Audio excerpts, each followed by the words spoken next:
អញ្ចឹងនិយាយដល់រឿង profiles ជាពិសេសនៅពេលដែលយើងធ្វើការនៅលើ elevations ឬក៏តំណែងប្រភេទជាសន្តានដីយើងតែងតែចង់ដឹងឬក៏យើងចង់បាន quick insight អំពីតំណែងសន្តានដីនឹងឧទាហរណ៍ដូចជា profile ជាដើមអញ្ចឹងនៅក្នុងករណីនេះគឺខ្ញុំបង្ហាញអំពីឧបករណ៍មួយនៅក្នុង KJ Toolbox ដែលយើងអាចប្រើប្រាស់សម្រាប់ឆែកមើលនៅ profile របស់ឬក៏យើងបង្កើតនៅ profile របស់សន្តានដីនឹងបានដោយទៅតាមខ្សែឬក៏ទៅតាមមុខកាត់មួយអញ្ចឹងខ្ញុំបង្កើត map មួយសិនហើយបន្តមកទៀតយើងអាចធ្វើការបង្កើតនៅតនន័យមួយគឺយើងបង្កើតតន័យ line មួយមកឧទាហរណ៍ថា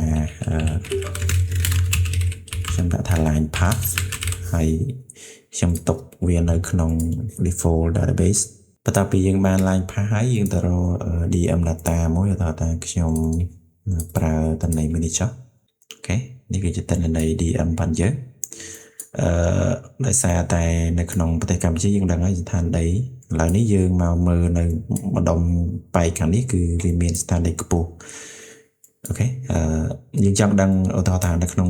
ស្ទឹងមួយនេះ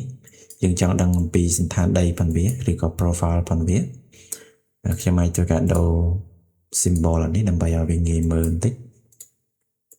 យើងអាចបដូរវាទៅជា symbol ច្រើនប្រភេទបាន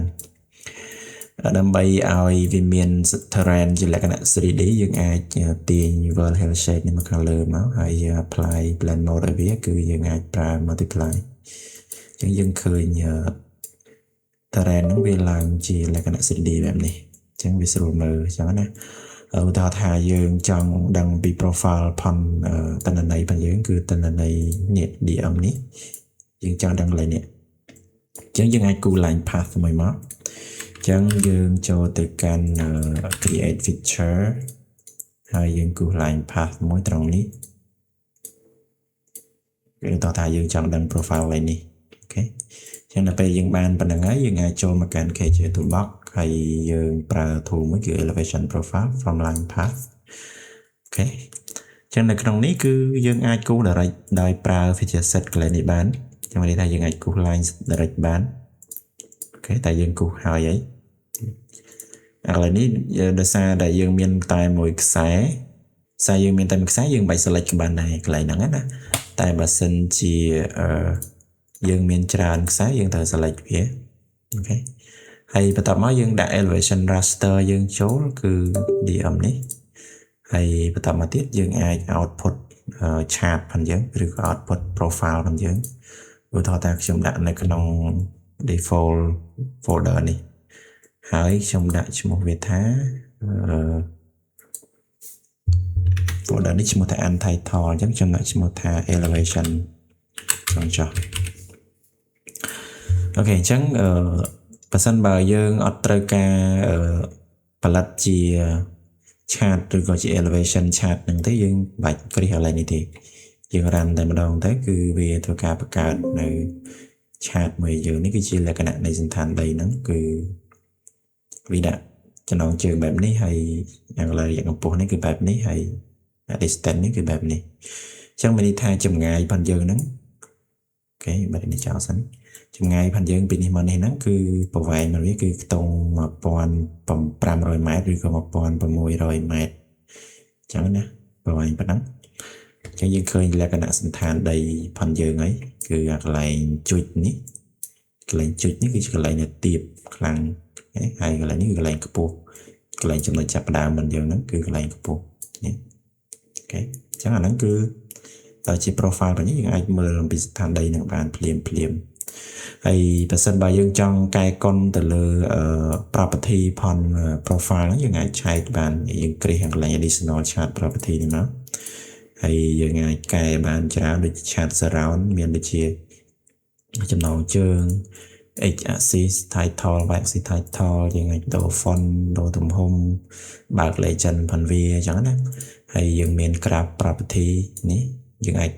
ធ្វើការដំឡើងកម្រាស់ផង profile យើងហ្នឹង line graph ហ្នឹងហើយយើងអាចដូរ style វាបានវាមាន dash មាន dash dot មាន dot អីចឹងទៅហើយវាមាន point marker ដែលយើងចង់បង្កើត point marker នៅលើ graph ហ្នឹងអត់ហើយវាមាន អានេះគឺតកតងនឹង background color ហ្នឹងគឺខ្ញុំបានបញ្ចូលនៅក្នុងនឹងដែរវាសម្បូរបែបដែរសម្រាប់លេខផងយើងហ្នឹងអានេះគឺ area under graph យើងអាចដាក់ពណ៌ឲ្យវាបានយើងមានជម្រើសពណ៌ទាំងប៉ុន្មាននេះអូខេអញ្ចឹងយើងអាចប្រើវាបានហើយដូចខ្ញុំបញ្ជាក់មិញហ្នឹងអញ្ចឹងថាបើសិនបើយើងអត់ត្រូវការបង្កើតជា chart profile ហ្នឹងទេគឺយើងមិនបាច់គ្រាន់នេះទេន័យថាយើងគ្រាន់តែមើលទៅបានដែរឥឡូវយើងអាចតេស្តមើលបានឧទាហរណ៍ថាយើងតេស្តម្ដងនេះវិញអូខេហើយតើយើងតេស្តម្ដងនេះកន្លែងនេះ